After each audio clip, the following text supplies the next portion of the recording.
All right, so you see you can use abbreviations if you need to. Their CFO had a healthy and consistent growth. Here, I like the word consistent. That's pretty consistent, especially since 2015. That's a fairly consistent. 6.37%. There was a dip in 2019, but strong recovery since. Their fiscal year is April. That makes it really confusing. Is that 2019? It's probably April 2019 through March 2020. I don't think March 2020 would have had that much of impact. Plus, I would think they would have done well with COVID. This is alcohol, right? So I don't know if they shipped stuff. So stores were closed down, bars were closed down. So I'm not real sure. It's possible. So if you're not sure, throw something out. So the drop could be COVID related, though I would have assumed they would have done well during the pandemic. So that's, you can't research that. You don't have time. And then here, obviously, just, put the letters. NWCR is a use of cash as working capital assets are greater than liabilities. This is normal for most companies. So the question is, what has the trend been? It has grown a concerning 8.31% as working capital assets have grown much faster than liabilities. It's now 225%. Again, you're going to be using revenue, so you have much smaller numbers, from 191% in 2012. The biggest driver is inventories. That's their biggest number, and it's grown 9%. So it's really concerning to me that their revenues grew 3%, but their inventories grew 9%. Why would a firm's revenues grow 3% and their inventories grow 9%? So obviously their inventory turnover is really weakened. You don't know why that is. Who knows? They've done some acquisitions but this raises concerns about liquidity and is a trend I would like to see addressed. Any questions up to there? Is that what y'all said? Pretty consistent. BF had some significant debt issuance in these 3 years, but has generally been paying out to stock and bondholders since 2018 with very consistent dividends and lumpy stock buybacks. The large outflow in 2021, that looks encouraging. Could indicate management confidence in liquidity. The firm appears to be reducing free cash flows even with the challenges. So how do you handle an inconsistency? We just said, wow, net working capital looks like a concern. That's a concern for liquidity, and yet they paid out a lot of money in 2021. You just acknowledge the inconsistency. This seems inconsistent. I don't know how to reconcile this. Some of this increased distribution appears to be lower CapEx because it used to be 20%. Now they've been 15%. Dropped significantly in 2020 is back to the new normal lower level of 15%. Again, you'll be percentage of revenue versus the higher level of 20%. Therefore, the data is mixed on whether this firm is producing consistent, reliable free cash flow. Any disagreements or any other observations? I mean, I'll put my final answer out there for the exam. All right, so don't work on this before Thursday. So on Thursday, we'll do solvency and turnover. All right, is this helpful for y'all getting ready for the exam? Kind of see where we're going. All right. Okay. Are you going to post your answers as well? This answer after we do all of them. Okay. I won't do the pieces. So, all right, good. All right, so that's it for that. Okay, I was going to show you this Carol file. So we talked about Carol needing, and she needed $1.7 million, and to get there, she needed to invest $1,300 a month. There's no way a person starting out is going to invest that much. So what I did is I created a file.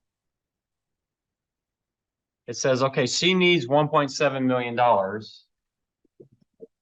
but she can't afford to do 1,300. So what I said is, give me a contribution that gets me that $1.74 million, but starts at a number that if it grows at 5%, so she starts giving this number, but she contributes 5% more every year, she gets raises, that will give me that number. So let me just guess. Let's say maybe that's $850.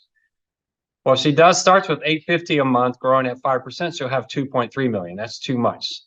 So how can I get this to tie? Do y'all use this thing? What do you call it?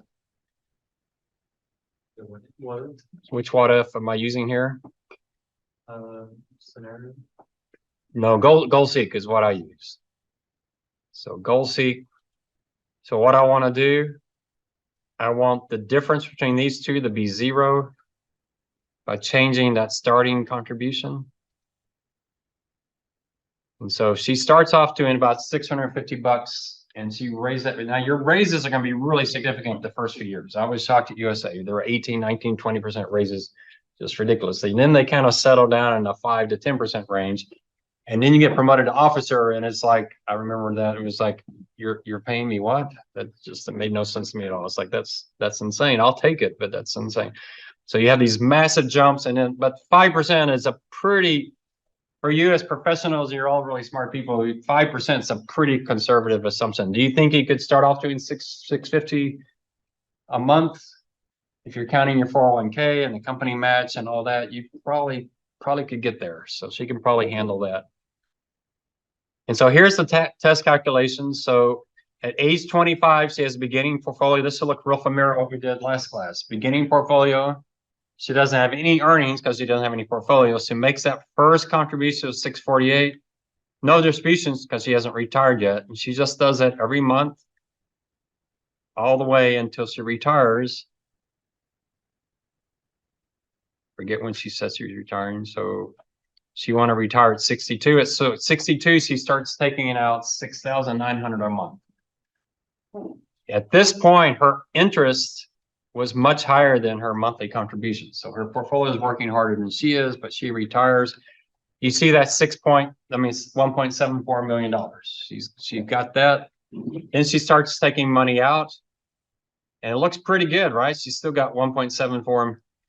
But what's happening to her distributions? That's growing with inflation. So at some point, it's going to start having an impact. And at age 70, she still looks pretty good. You're like, well, she'll never run out of money. But then it starts dropping really, really fast. When she gets up into her 80s,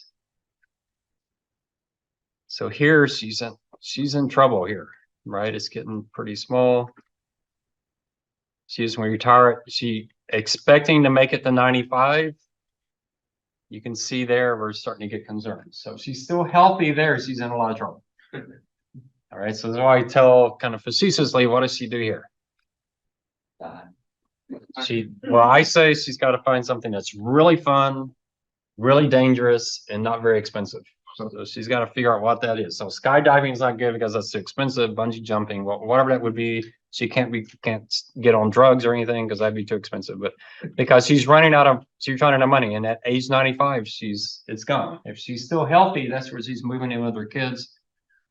So it works. I mean, it works. Now you got some rounding issues because I did some rounding in here. If I didn't do the rounding, I could have gotten a lot more accurate. Is there a way to fix that? And I say, yes, this is a product I try to get patented at USAA, and I could not. I had my boss convinced. My boss was the president of investment companies. He also managed the life insurance company. He said, yeah, let's go for it. Let's get it patented. Just get the actuaries on board. And they thought it was a stupid idea. I still think it's a great idea. So it's called a longevity product. So what we're going to do is, we're going to take a little bit more money, an extra 20 bucks, and we're going to put it into what's called a longevity product. So a longevity product is like life insurance. So life insurance, you buy life insurance, the people who die early are subsidized by the people who live a long time. Okay, so if someone buys a life insurance product, they pay $50 and they die immediately, they get 500,000 bucks. How can an insurance company possibly pay someone $500,000 if they only paid $50? Well, because there's millions of people who paid the 50 that are still alive. Well, longevity annuity exactly the opposite.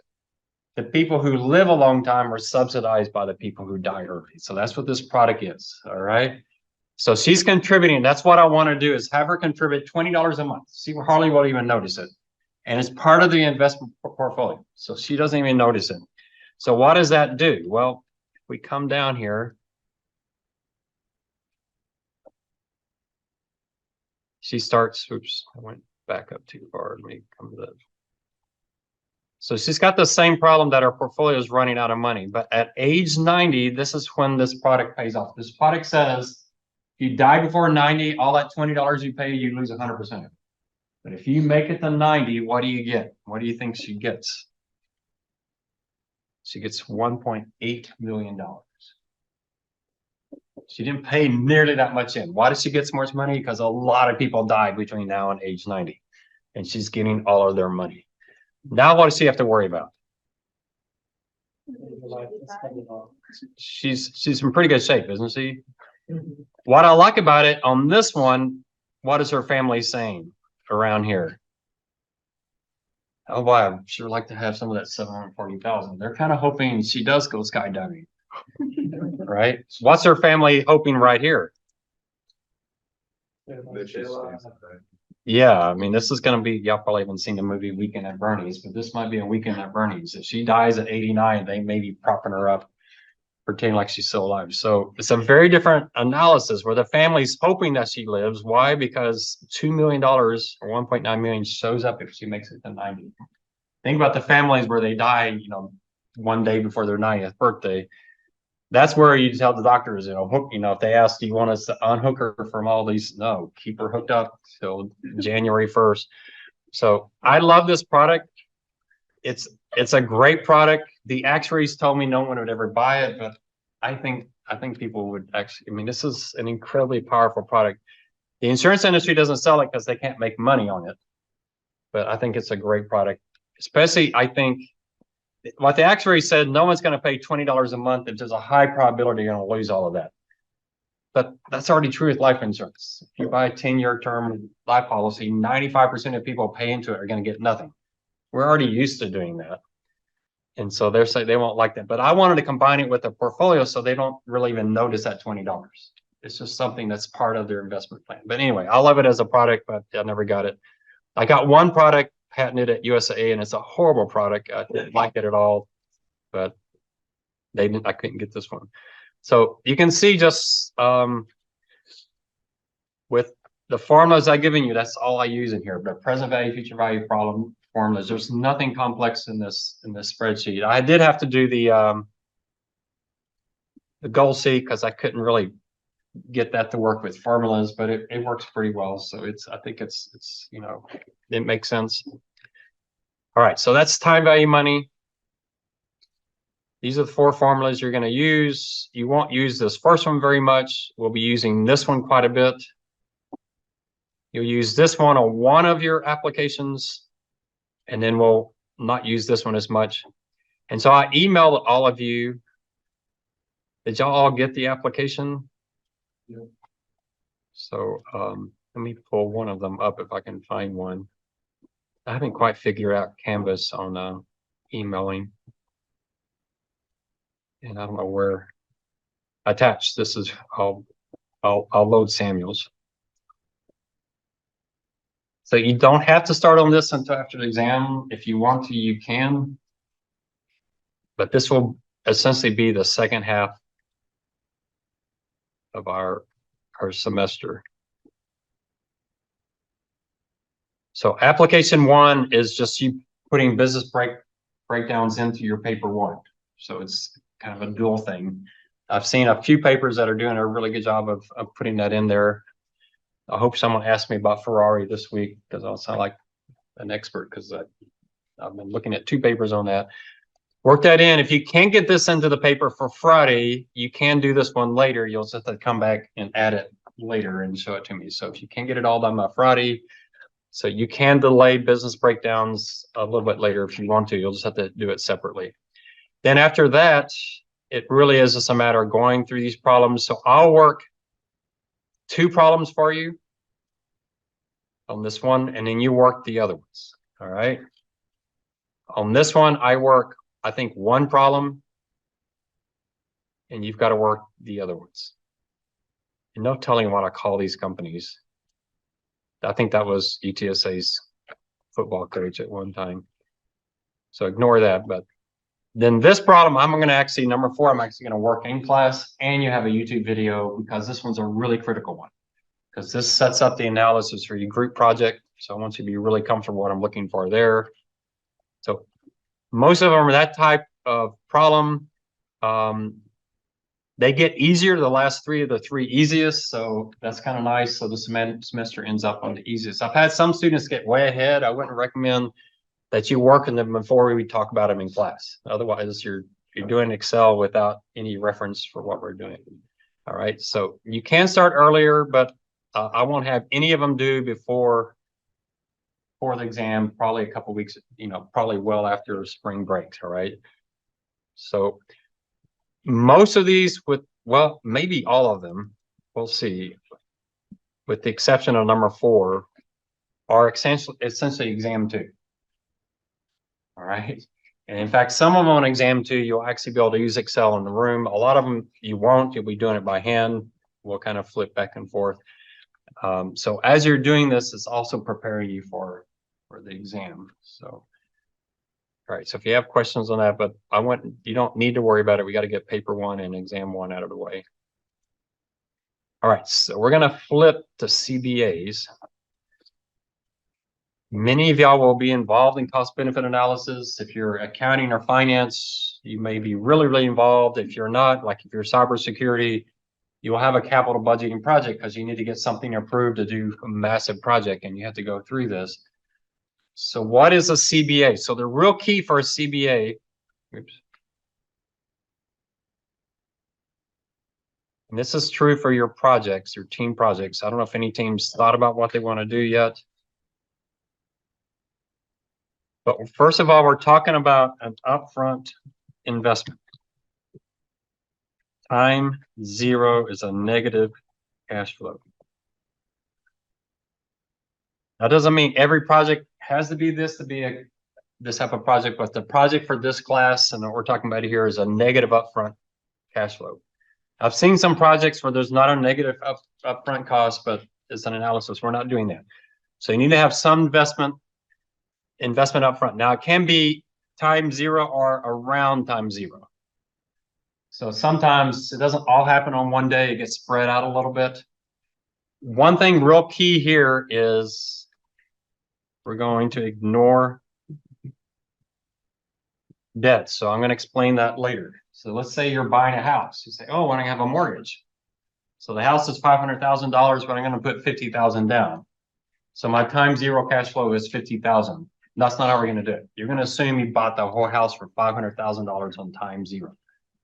Okay, you ignore doing mortgages, even though you're going to learn how to do a mortgage in those applications.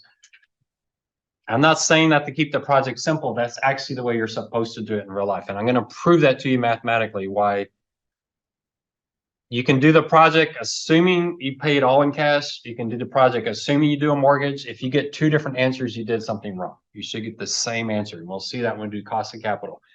The discount rate we use, we adjust it depending on whether we're including debt or not including debt. So if you get a different answer, you did something wrong. And it's actually a lot easier just to assume you bought it all with cash up front with no debt. All right.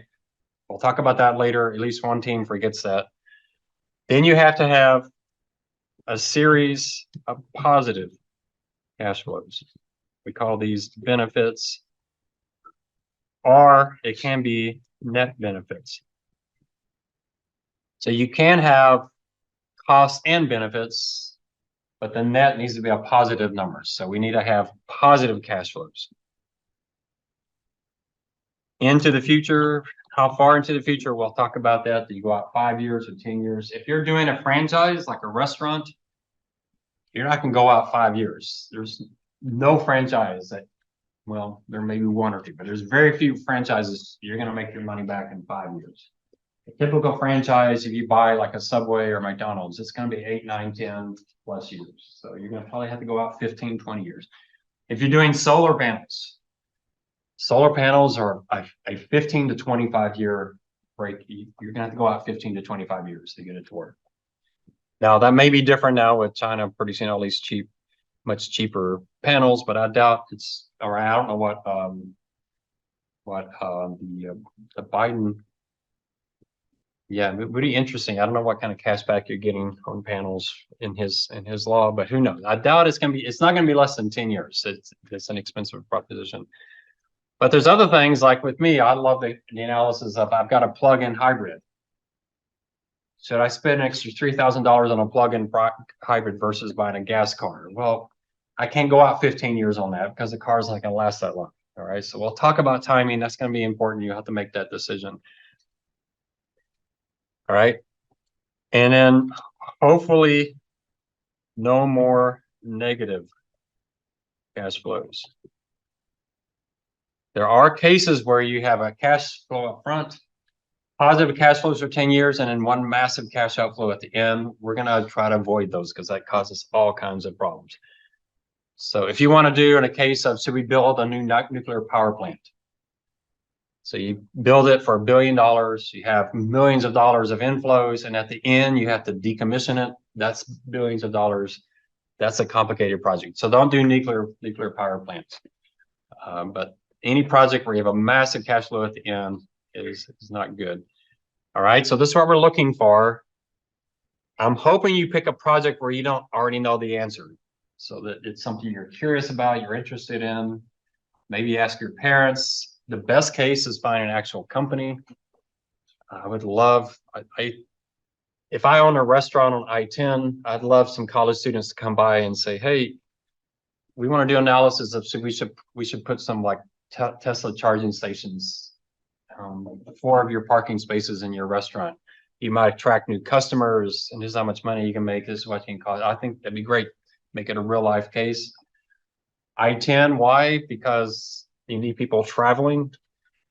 People living in San Antonio aren't going to use it, right? It's a lot cheaper to charge at home. So, you're thinking about that. Or if I had a hotel, I might say, hey, these 4 spots are for Tesla cars. They pay an extra $20 a night for that spot, guarantee, whatever. But if you find it, make it real life, that's even better. It makes it much more interesting, right? So that's what we're looking for. Here's a few more examples. Building a computer software internally or buying off the shelf product. You got some product that's not performing well, some segment, you shut it down. That was the first project I ever got. I started as an accountant, and the CFO of the company, after I've been there just a few months, he goes, Ron, I hate this healthcare product. I want to shut it down. Go do the analysis to show that we need to shut it down. So were there any biases in his request that I already know the answer before? So I did my analysis and I discovered it was actually a pretty profitable product, but it was being allocated so many costs. So I discovered if we shut the product down, we'd actually be worse off. And so I went to him. That's not the answer he wanted, but that was true. And so, but that's that. What do you do with a product that's just underperforming? What price would you charge if you did sell it off? What about buying someone else's product or business segment? Should we do that? Would it add value to our firm? Should we merge with another firm? Those are really complicated ones. And usually 90% of the time, they're really bad transactions. Dr. Damodaran at New York Stern has done studies. I think he says 96% of these destroy value because most of them are done for the CEO's ego, not for adding value for the stockholders. Should we introduce a new product? Should we outsource? Should we insource? So that's what a lot of firms do. They outsource something, doesn't work, they bring it back in-house. They forget 5 years later to outsource it again, they bring it back in-house. We had a big project like that at USAA. Actually, what USAA did is every subsidiary had their own CFO, and we decided to just combine all those together in one massive CFO department. So all financial statements were produced by one department versus being developed by each. My big project was the cash handling side. We had one department do all the processing of checks and payments, and we brought that in all in one department. Centralizing a business function, I guess that's really the project I was working on. A lot of y'all might do this. There's so many of these, an efficiency project. So a good example one student did was we have this big building, I forget how large it was, a big operation, but replace all the lights with LED lights. Pretty expensive. Those are expensive lights. Would that make sense? With the energy we can save, plus those lights are supposed to last a lot longer. So that was the project he did.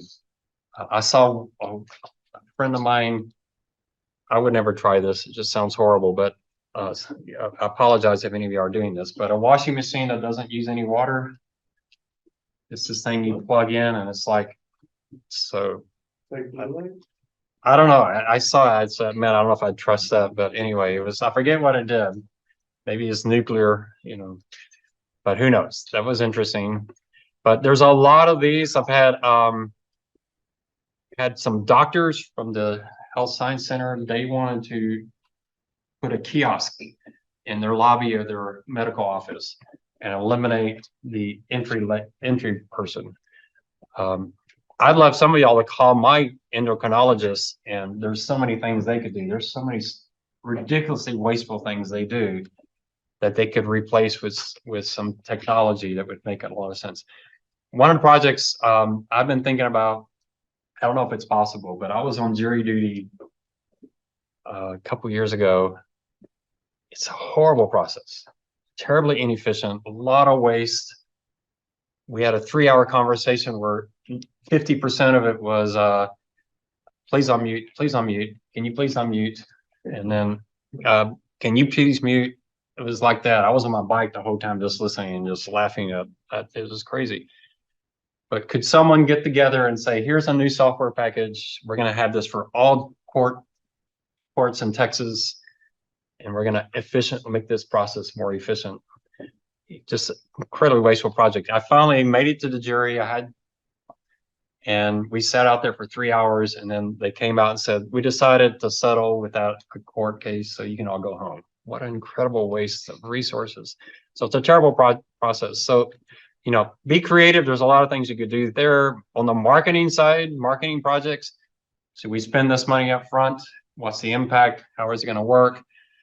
I was involved in a risk management project. These are really, really tough to do because they typically don't work 90% of the time, but when they work, you're really glad you had them. So my project cost like $300,000.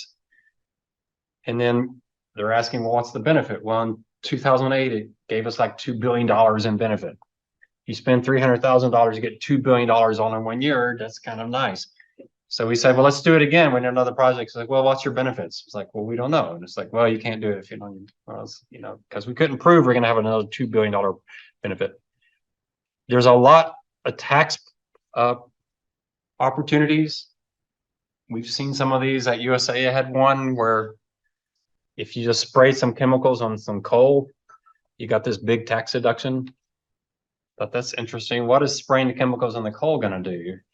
So, well, Congress wanted you to do it to make coal less pollutive, but they forgot to put that in the law. So all you can do is spray the coal and you get the tax deduction. Whether it does anything for the environment or not. And the benefit was like 80 million bucks. And it worked. And it had been tested in court. IRS hated it. They're like, this is a scam. But they said they can't do anything. That's what the law says. We didn't do it even though it was 80 million because the headline risk was horrible. You don't want USAA involved in a tax scam. But there are things like that. A new collections policy. This one doesn't work well if all you're doing is moving the timing of the cash flow around. You have to have some upfront costs, but we did a lot of that. At USA, we looked at what if we start accepting credit cards? So that's all about flow. That's really changed dramatically because the world is, I don't know if anyone here write checks ever. Y'all even know what a check is? So I had someone write me a check for our charity, but that's only because PayPal would charge 150 bucks. So I said, hey, you know what? Just mail me a check. We'll save the PayPal fees because Zelle, which is wonderful. I love Zelle, but there's usually like $1,000, $2,000 limit on that. But those are all things that you could do an analysis of. Improve your website. What's the benefit there? A business decision tool. That's part of what I did. How do you measure the benefit of that? Regulatory, legal issues, those are all things you're going to do. This is all called capital budgeting, cost benefit analysis. So that's why I call it a CBA, cost benefit. So you have a cost, you have a benefit. Is it worth it? So again, this is what you're looking for. Time zero, cash outflow, followed by incremental benefits. The analysis we're going to use is net present value. You probably have heard that before. This kind of payback, I don't know if you've done that before or not. And then IRR, those are the three we're going to use. I have used profitability index. It doesn't really relate to your project. Profitability index is when you have 4 or 5 projects and you're trying to pick between them. You're just going to be looking at one project. All right. You're not looking at multiple projects. So you need to have a forecast of your incremental cash flows. Incremental means what are your cash flows if you do the project versus what were your cash flows if you didn't do the project. So it's all on a delta marginal basis. You notice it's not talking about net income. We're not going to do this part on your projects, the appropriate, because we're going to talk about discount rates too late in the semester. So you're just going to pick a discount rate. If you're not sure, I'll just give you one. All right. So just pick a discount rate and go with it because we're not going to spend a whole lot of time on the discount rate. So the process you're going to go through is for a firm, you just have to first figure out what projects you want to work on. So I don't know if y'all do this, you management people do probably, but Six Sigma, have y'all heard that term before? So Six Sigma are those people who go around the firm trying to look for these opportunities to improve the firm. I did a lot of those. They're a lot of fun. I love doing that kind of thing. It was just creative. The guy who did it at USA, the most high octane person, that guy was, I thought I was hyper. This guy was, I've never seen someone that hyper. I don't think he was on anything, but he would have questioned if he was on anything because he was bouncing off the raw walls. I mean, almost literally bouncing off. The guy was constantly moving. But he was a Six Sigma guy. When he showed up, he was like, wait, why are you doing that? Why did he move over there? Why didn't he just stay here? Why don't we break, it's those kind of people that are constantly thinking, looking at the process. So that's essentially where you start. How do you identify those projects? Every firm has their own thing to try to find those. USA tried different things. They did one, oh, it was so stupid. They started telling employees, if you contribute an idea, you get a $50 voucher for the company store. So guess what people did? They just started throwing stupid ideas in, and I had to grade all the treasury related ones. And oh, they were so stupid, but I couldn't say that was really stupid. They knew it was stupid. They just wanted a cash card. One guy wanted us to fax. Y'all don't know what a fax is. Wanted us to fax currency around the world. It's like, yeah, that would be illegal. That's like counterfeiting. But I couldn't say that. So thank you for your idea. I don't think technology right now is up, whatever. And he's like, I don't care. I got my $50. So you have to figure out how to do it so you actually get good ideas. It's tough to go to the department and say, how can we improve your department? Because they're thinking, I'm going to lose my job. So that's an issue. But how do you get this? How do you get it to work? My idea is to get finance more involved in this. This wasn't part of my job at USA, but this guy from the investment company came to me with his CBA and there's so many problems with it. I said, I got to get involved in this. So my idea is get finance involved early on so we can kill the bad ideas early and we can really focus on what makes sense. But I lost in that argument. There's a lot of biases, like I said, with my boss. Say, I want you to do analysis that I already know the answer that does this. A lot of times you're going to struggle where your boss has a project on their annual review, and your annual review says implement this project. If you discover the project doesn't make sense, they don't want to hear that because that's how they're getting graded. So you're going to have to get around these biases. It is a problem. Once you get the projects, then you're going to do what you're going to be doing as your team, which is evaluation. You want to look at those relevant incremental cash flows, and you want to do that early on because if the project just doesn't make any sense, the earlier you kill it, the better you save time. You want to try to quantify the benefits and costs.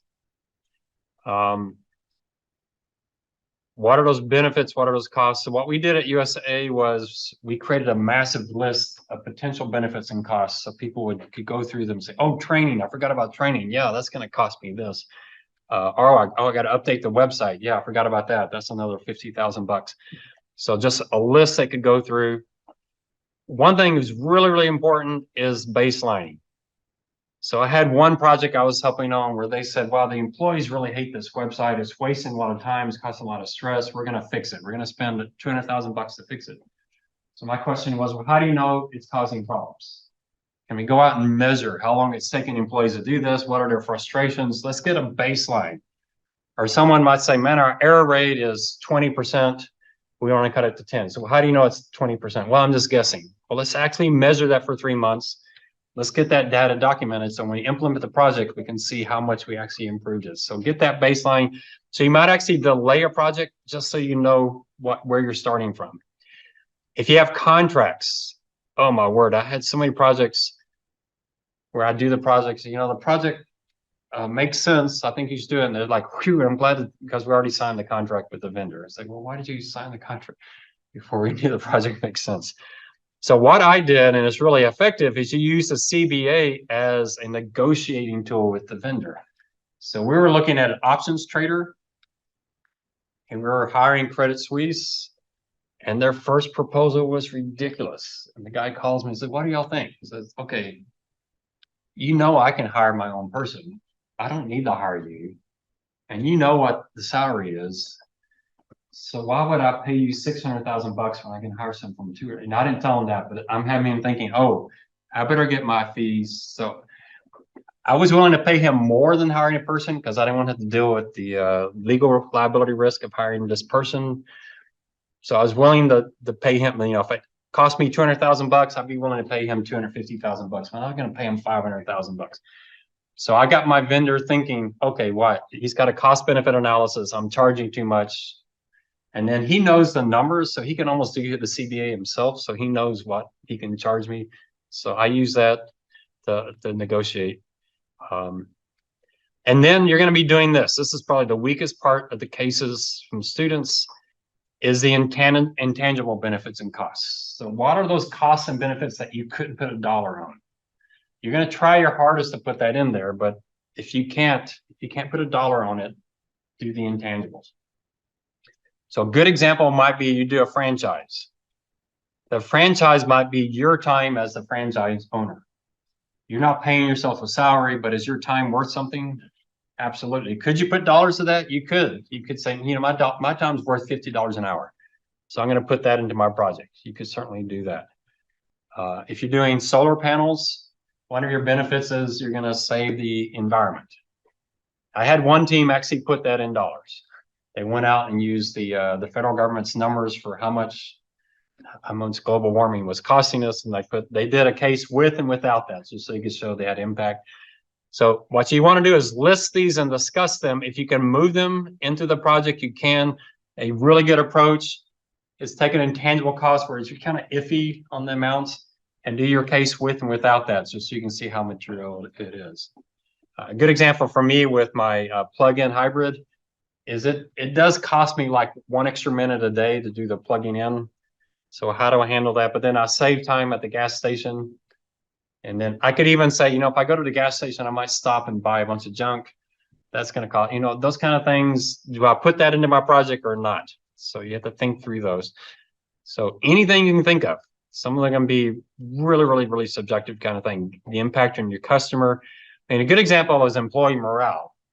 So that's one of the benefits of this case I was working on. The employees hate this website. That's employee morale. It's hard to measure employee morale. You might assume that their productivity would be higher, but that's hard to measure. So I put it as an intangible.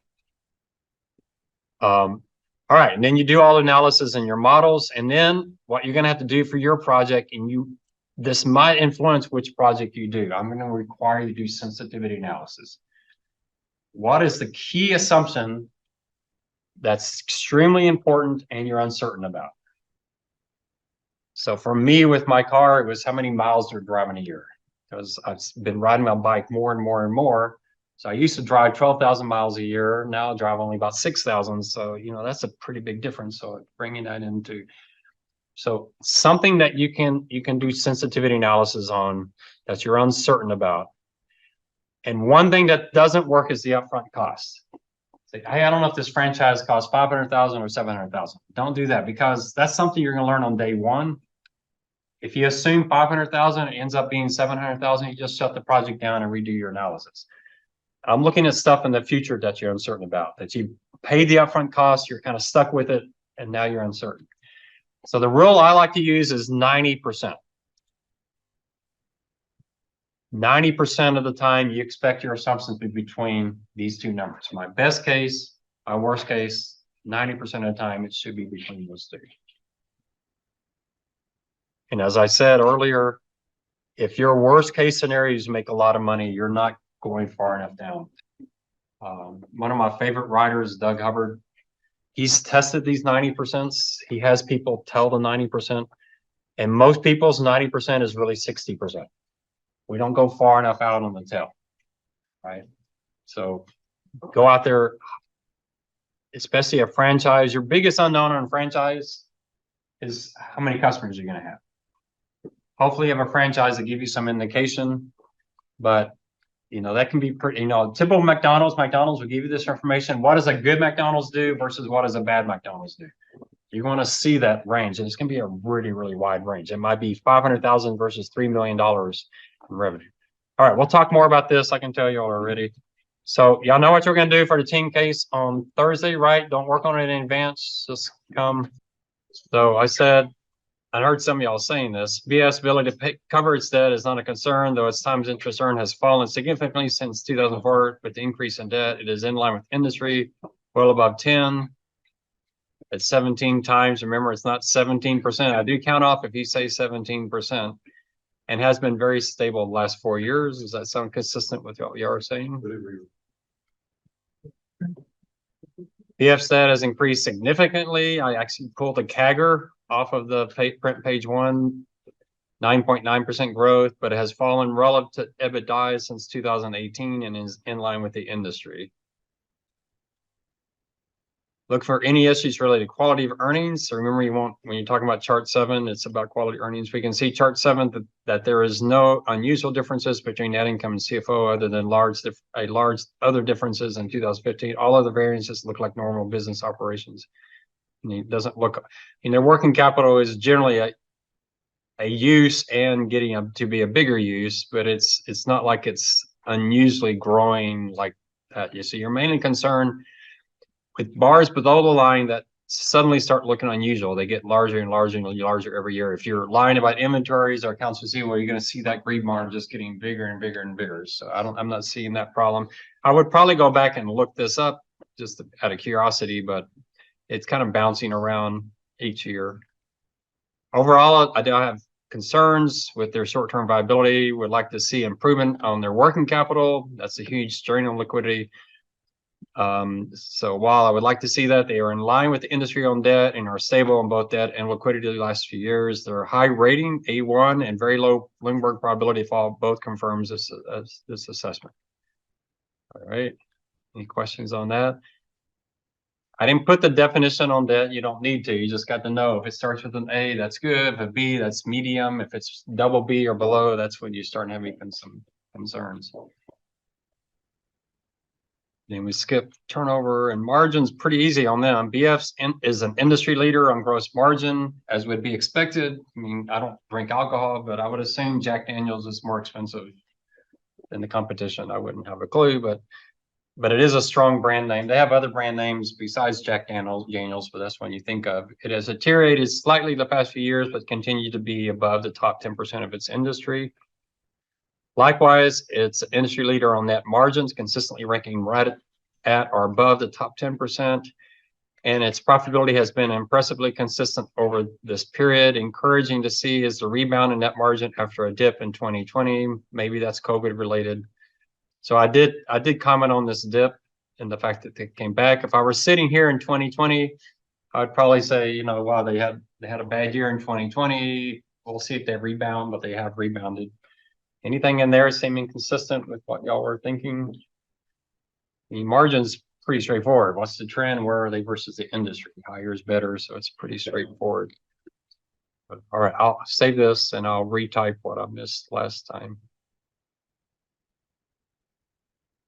All right. And I have to redo your file. So be real careful when you bring the data over. So like, there's a lot of data over here. And if you bring it over from Russell and paste it, you go too far, you lose all this data. And so that has to be fixed. If you see something like that, you'll notice because you'll be missing some really significant data, like the credit rating. But I can fix it. I have to be on a Cap IQ machine to fix it. All right, real quickly, let's finish up the notes and then I want to get into the Excel. So last class, we were talking about the importance of sensitivity analysis. Part of that is risk management. What if I'm wrong? What if this doesn't work out? You know, if I'm wrong, I lose $100,000. Hey, if I'm wrong, I lose $100 million. There's a big difference. So you're looking at that downside. I like to think of it, and we do this in finance a lot, is the upside versus the downside. It's that skewing. I like it when the upside's great and the downside's limited, but I want to know that downside and I want to be honest about it. So you're going to test the key assumption, and I'll help your teams. I'm going to be working quite a bit with your teams as we get closer to the project on ideas of how to do the sensitivity analysis. I've got some tricks that I think are really quite powerful. A good one, if you do a real estate one, is how, if you do sensitivity analysis on one assumption, it's not too difficult. But if you have three assumptions, that starts multiplying out the number of scenarios. So you have to combine all the different scenarios. So, three different factors gives you 9 scenarios. But there's a way to link these in a pretty effective way. Give you a good example here. Let's say you're renting out some real estate.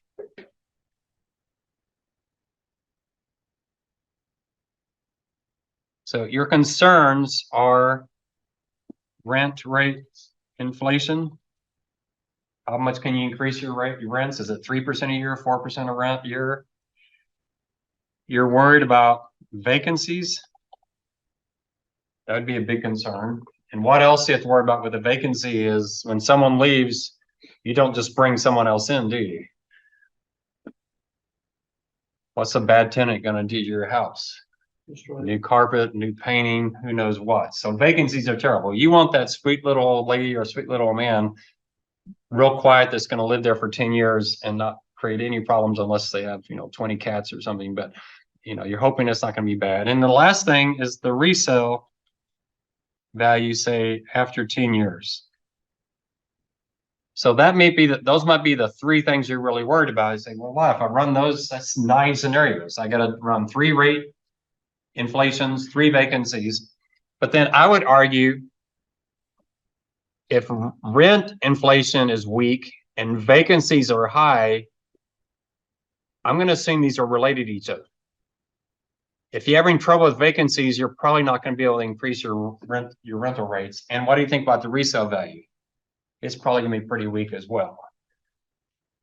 And if your rent inflation is really high, that probably means your vacancies are low, and that probably means your resale value is going to be high. So I wouldn't run 9 scenarios. I would actually link these, and I'll show you a trick. I'll probably show you when we get later into class how you can use Excel and VLOOKUP and all these kind of things that kind of combine to run scenarios, which is pretty exciting. So there's ways to bring this together, but you have to relate them. If you don't relate them, you end up with 9 different scenarios that you have to run. So best case, worst case on inflation, best, worst, it just gets overwhelming. So we'll talk about that. It depends on your project.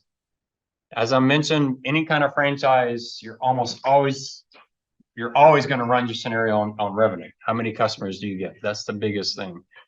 Now I was noticing Walmart's been closing a lot of stores. So people have been making a big deal about theft. I doubt that's the whole reason. My guess would be it'd be turnover. They're just not having enough business. But it's interesting to see, why are they closing those stores and not other ones? What's the key thing they're looking at? Right. So you're trying to figure out what's the downside. You can read this example, but you have 2 projects, one slightly better, but has a huge downside. That might be the reason to kick that one out. You might prefer a project that has a slightly lower benefit, but the downside's protected. All right, and then the last thing you have to do on your project is a break-even analysis.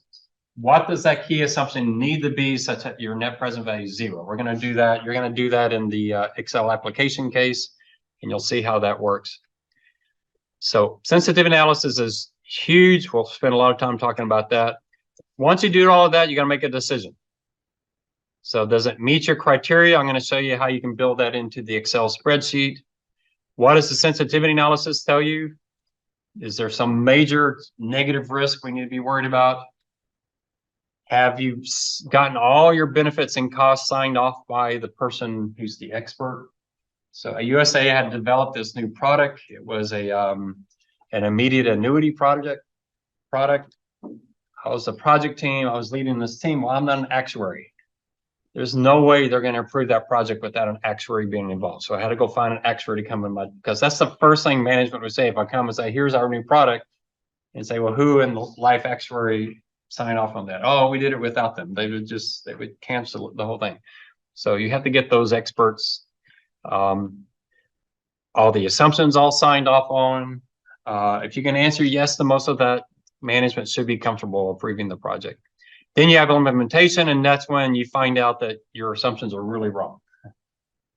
And what do you find out usually? Is that your costs are much lower than you expected, or your costs are much higher than expected. So yeah, I mean, you should read some of the scenarios. The Olympics is the best example. Every country, hey, we want the Olympics. We're going to spend $10 billion on these new stadiums. And then what did they actually spend money on? On average, it's about 190% more than they expected.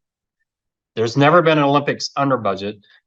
And on average, they're almost 200% over budget. That's how bad they are. So that's when you find out. The last thing you should do, but most firms don't, is once the project's implemented, go back and see how did you do. Post-project implementation review. Assess whether once implemented is actually getting the benefits you thought. Put some accountability into the project. And then this is where when your boss says, hey, just get this done, you know, you're worried about those type of incentives. All right, I'm going to come back to this and we're going to get into Excel. Does everybody have a laptop? I hope. If not, do your best. Because I'm going to, essentially you're going to see this twice, but we're going to, I want to be really clear on what I'm expecting.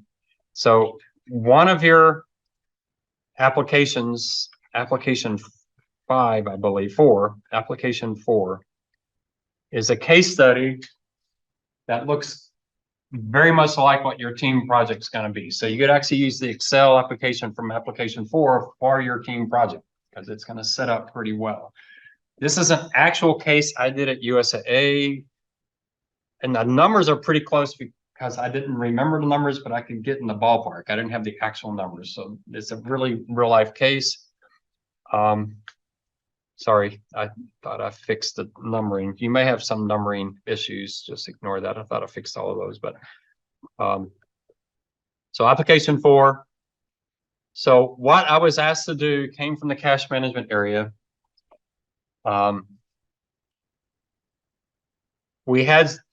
It was a start of this bill paying service. Some of you might use that. I think I paid 3 or 4 of my bills through my bank. I just tell my bank, hey, pay this bill every month.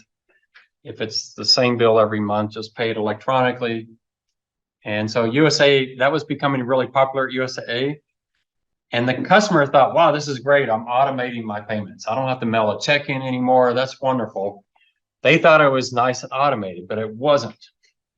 Because what the bill paying service did is when you go to your bank and say, hey, pay this $50 bill every month, the bill paying service would print out a check and mail that to USA. And so when USA got, I mean, think about this. With normal payments, people would put it in envelopes USA sent them. With the invoice USA sent them, that would come into a machine that USA could open up 40,000 an hour. It would pull the check out and the invoice. It could read the check, it could read the invoice that they matched. They process 40, 50,000 of those an hour. And they would get maybe 300,000 checks on Monday. You do 40, 50,000 an hour, you're going to be moving pretty fast. With these, that's not what happened. They get these checks in the mail without the invoice, without the coding, and it was a manual process. They had 3 people opening them manually. They were doing, you know, not 40,000 an hour. They were doing a few hundred a year. I mean, it was ridiculously slow process. I went and watched the process. It's a really cumbersome process. Very slow, very time consuming, a lot of mistakes. Customers were complaining, hey, I paid this bill, where is it? I was watching, one lady was working on it. I went and observed, and I could tell they hated this job. It was a horrible job. And she pulls the check out. He goes, oh, that's not ours. That's the life company's. And I go, how do you know? Just because it's like that every month. It's wrong. They mail it to the wrong place. Oh, that's frustrating. So, yeah, that shouldn't be ours. So really manual process. I actually called some of our customers that were doing that and just to see what their complaints were. And they say, yeah, my account doesn't get updated quickly.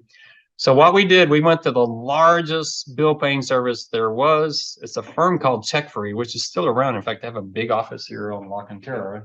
I don't know if they're called Check Free anymore, but so their biggest service, they weren't, I don't think they were 50%, but they were the largest one we had.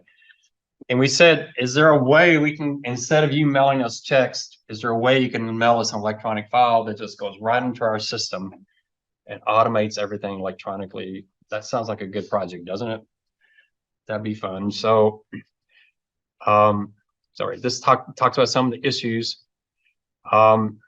So there's a lot of people involved in this process. At the time I looked at it, there were 3 people sitting in that department doing this stuff manually. It was just a horrible, horrible process. So here's the assumption we have for the project. So let me show you how I want to do it in Excel. I'm going to copy this into Excel. And on your team case, Excel is a huge part of your grade. And you're going to see I'm quite picky on Excel. Not just to be mean, but I'm just picky because it's really important part of your job. So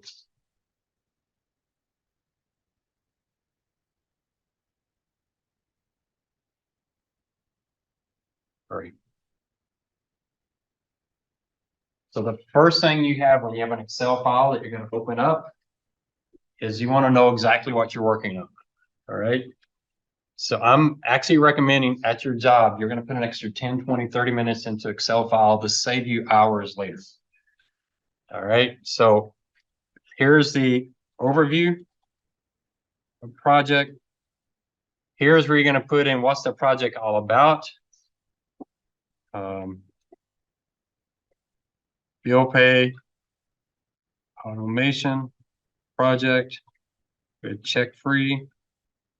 Something so when you open it up, you know what you're working on. You might have a list of the people involved in the projects, maybe their emails or something, some link you can have, but something so it's obvious what this project is.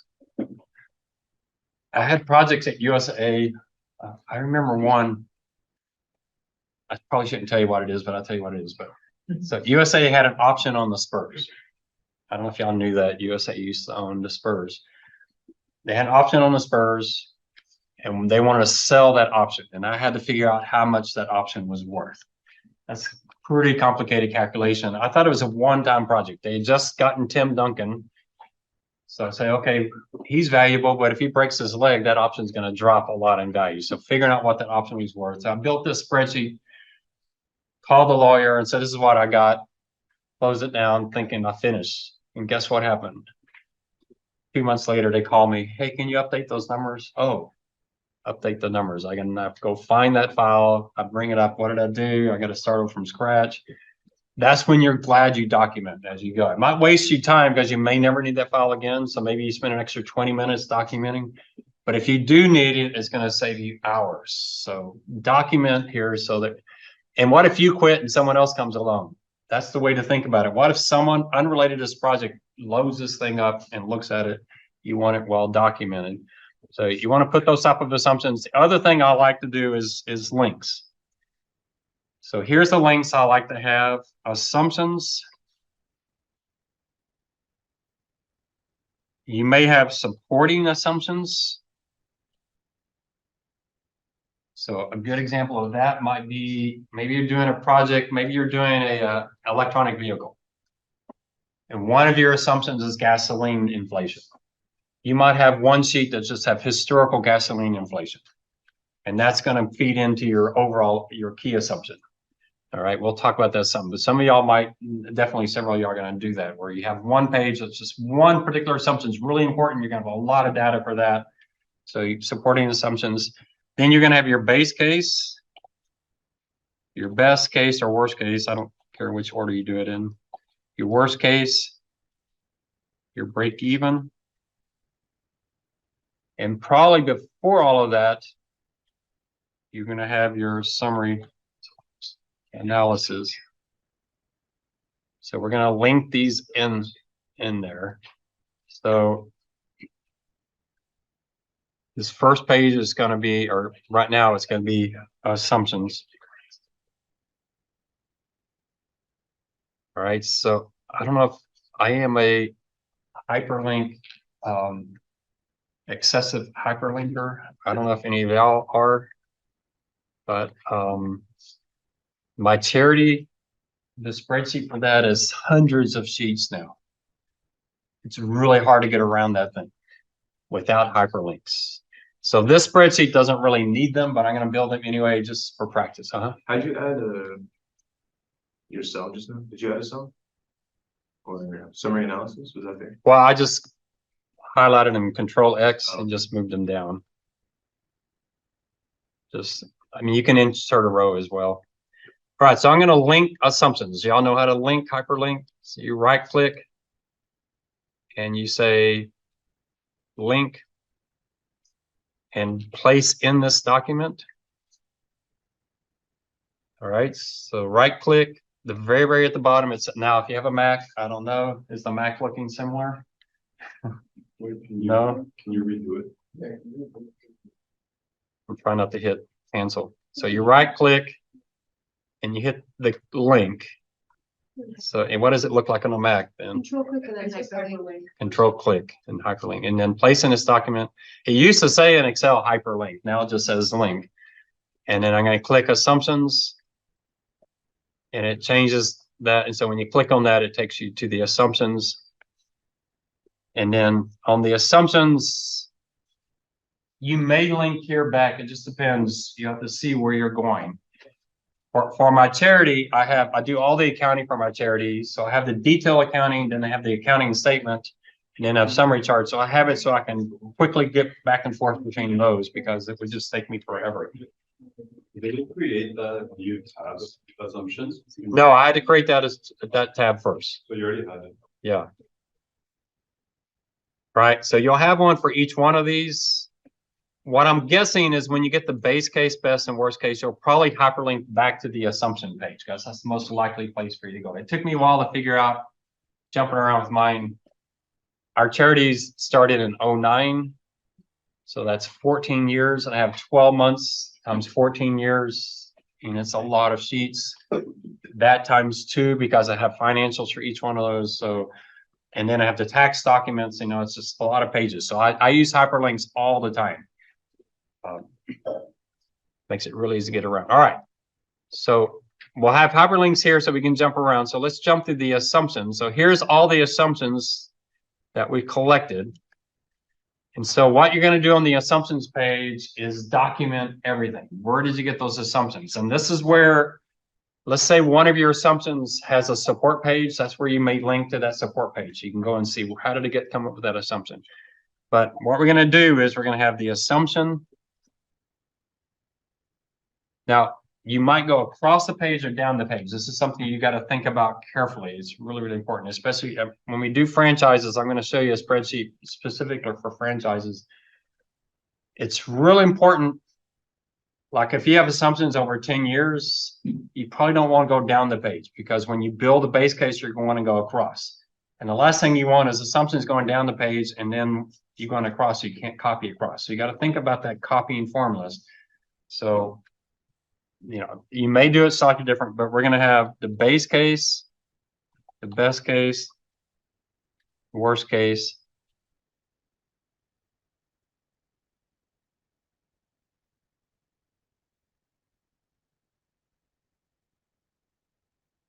And I should have put that back up there. So there's my assumptions.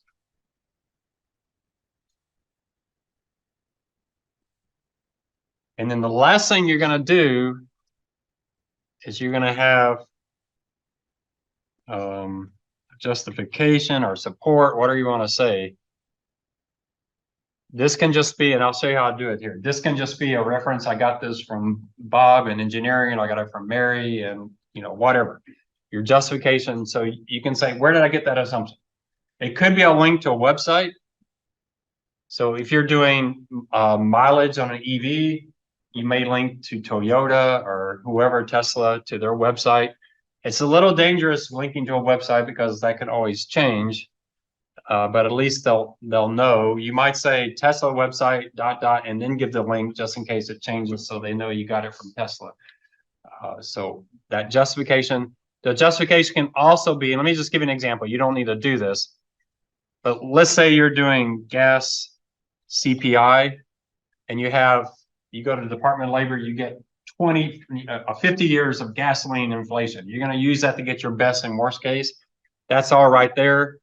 Then your assumption might be, yes, CPI. It might just be a link to that page and you just hyperlink it. Rather than have a lot of discussion and justification, say, just go to that sheet on the spreadsheet. It's going to show you how we got that assumption. All right. So there's some ways you can set it up. The way I grade your Excel for your project is, I'm looking at, can I figure out what you did? So how well documented it is. And that's really tough in Excel, that someone else can load your Excel spreadsheet and know where to get around. I've noticed on your project 1 Excel, I say, just send it to me and I'll fix it because I didn't build it for you to be able to figure that out. That takes a lot of extra time, so I didn't do that. So it's safer just to let me do it. But on something like this, you want to at least let them know where you got these numbers.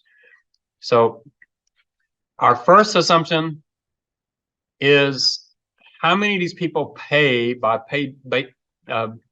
bill pay, and there's 80,000 that they receive a year.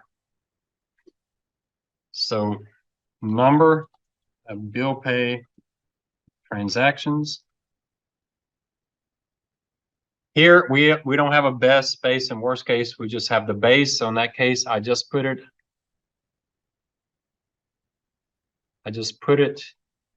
in base.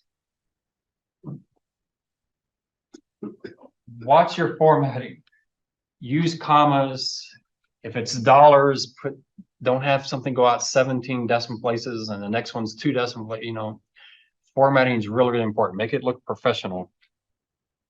So 80,000, do you need decimal places here? You don't need it, all right? Doesn't make sense. So don't put decimals if you don't need them. If I don't have a best and worst case, I just put the 80,000 there, okay? The next thing they tell me is how many transactions can a person handle in a year? We get 80,000 a year, how many can each? And each person can do 20,000. So how many employees do you think we're going to need? 4 employees. Now, is that 4 people or 4 FTEs? Do y'all know what an FTE is? Full-time equivalent, right? You might want to know that I got this one woman, I got her a job at UTSA and she was so excited about it. And her manager came to my office and says, how could you have us hire this person? She doesn't know what an FTE is. And I told her, I don't think many undergraduate students know what an FTE is. But she was so used to her jargon. So you might know what an FTE is. So what's the difference in an FTE and number of people? Well, you might have 2 people that each work 20 hours a week. The 2 of them together is 1 FTE. All right. For this department, Carol ran this department. I've been tempted to have Carol come talk to this class. We'll see if I can find her. Her son took my class, so I have some contact. But she was very flexible. She had a lot of part-time employees. So it was possible for her to have 4.2 FTEs, 4.6 FTEs, because she had a lot of kind of college students that were working part-time. She had very, very good flexibility. That's important because not every job has that ability. Where I worked, you couldn't have 4.2 people. Everybody was professional, full-time. You had 1 person. You didn't have someone working 20 hours a week. So that's important here. You're going to see if you can have 4.2 people, that's going to be important. If you can't, you can only have 4 or 5. That's going to have a big impact on your savings. But here she can. So we're going to put that assumption in. Number of transactions per FTE. And here it's 20,000. So each of them can do 20,000.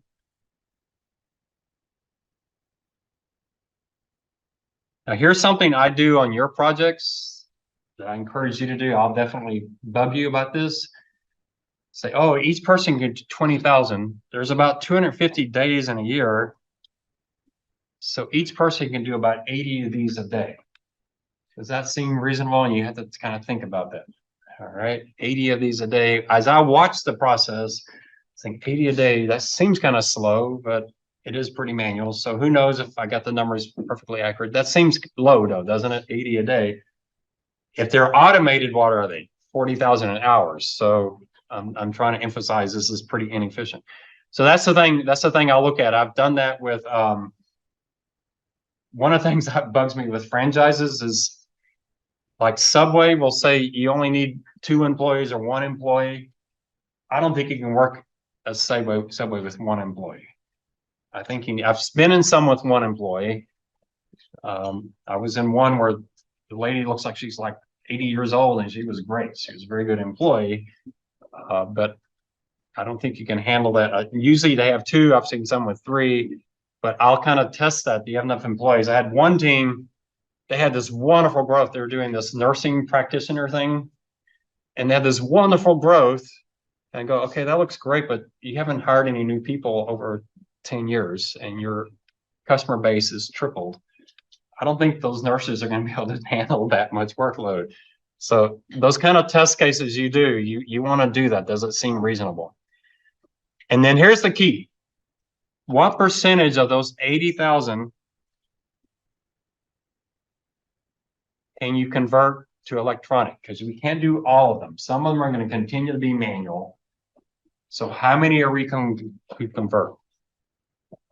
So here's our best case is 90%. I'm sorry, our best case is 90%.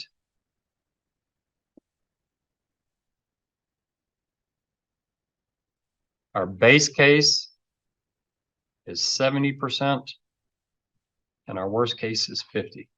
All right, so let me go back and do justification. The 80,000, I got that from cash management. Number of transactions per, I got that from cash management. So I might have Terry's name in there. Terry was the head of cash management. Might be Carol's department or whoever, maybe Elaine, whoever we gave me the numbers. I would have that. On the conversion rate, this gets a little tricky.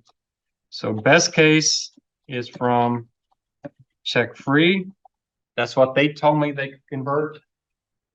Y'all don't have to put all that in there. Y'all, this part won't be in your case, but The justification won't be, or huh? the justifications won't be in ours? Or? I'm just giving you examples of justifications because you won't actually know them from the case. Right. My base, so what I did, so check free said, hey, we can convert 90%.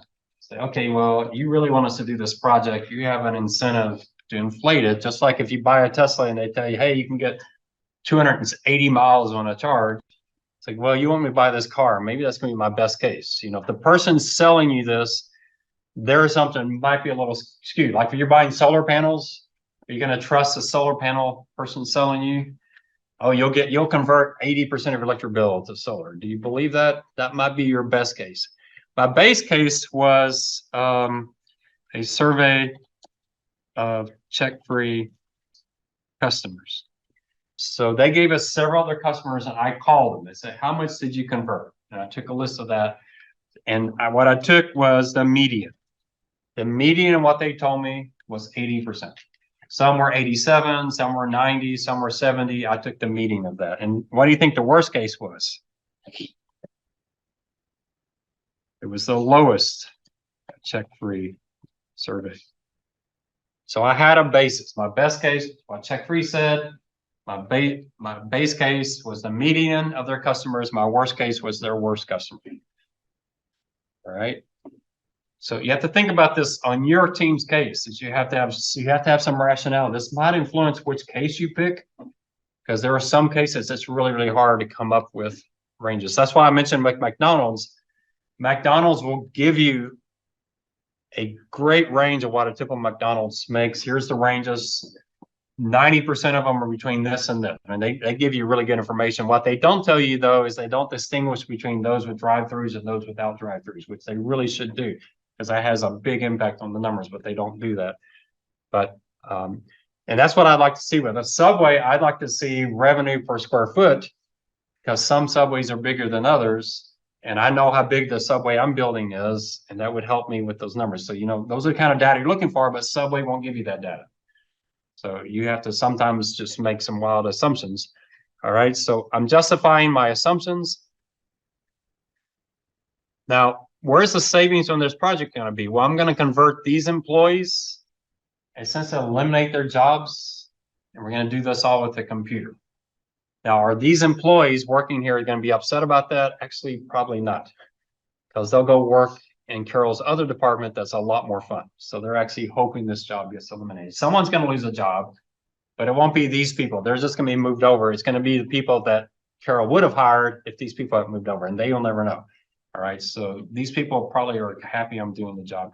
That wasn't true with everything with Carol's department. I discovered if they started processing checks at midnight, they could cut a day off their float.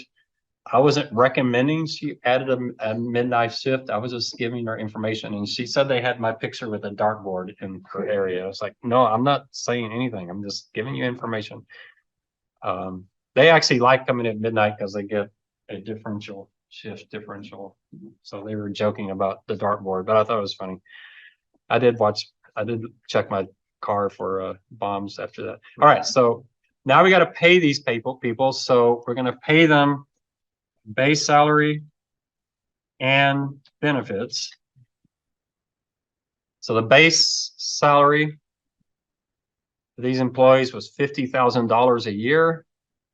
That's per FTE. It's in dollars. If it's in dollars, I'll put it in dollars. If it's not in dollars, I don't put it in dollars. All right, I'm real picky on that. Where did I get that 50,000? I got that from the payroll department. The USAA is really easy. Everybody has a grade. If you're grade 21, this is your base pay, and that's real straightforward. All right, I started off as a grade 24. So, everybody has their salary ranges. So that was very, very easy to get. The benefits,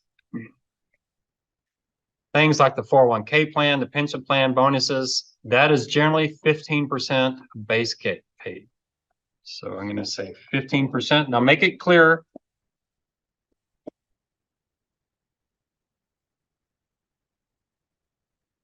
That benefits is a percent of base pay. Now, so we include all of that, well, that's a cost, right? If that employee's not there, you don't have to give them a 401k. You don't have to pay their pension. So that's there. I got that from payroll as well. It does matter whether they're management or not management, and especially if they're VP or not. There are extra bonuses if you're a vice president versus an executive director versus. So you have to put that in there. But these are somewhat entry-level type of employees. Then we have indirect employee cost, and that generally that's things like rent for the space they're taking up, their phone, their computer. That's about $500 an employee. Now, why am I putting this in here? And I'll show you why. So I get this from CFO. Y'all know who CFO is, right? Not cash from operations, but the chief financial officer. So CFO. Well, so the question is, if these 4 people were to go away, if we eliminated their jobs, would we save that $500? And so this is the question. Actually, I called Wayne. I don't know if y'all heard of Wayne Peacock. He's now the CEO of USA, but at that time he was head of facilities.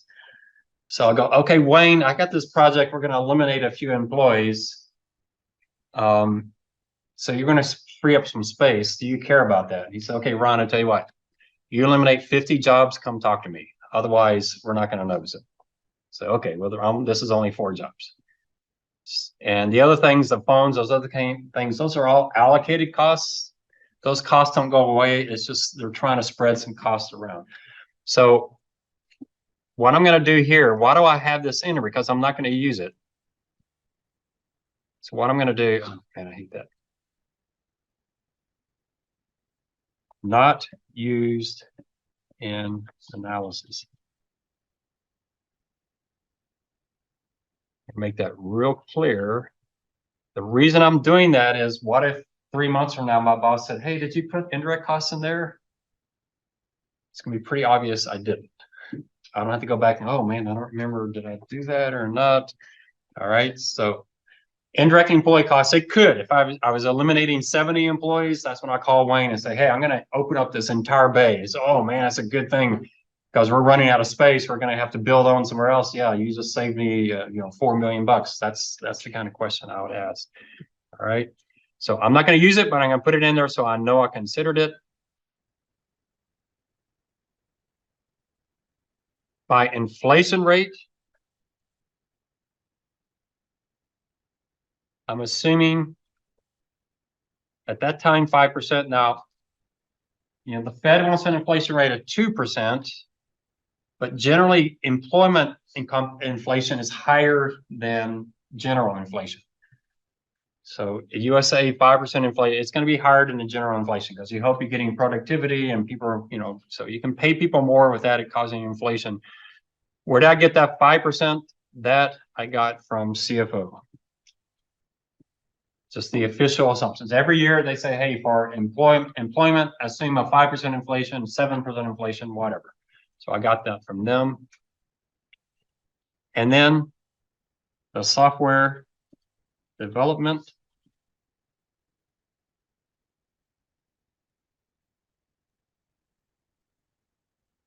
was $565,000.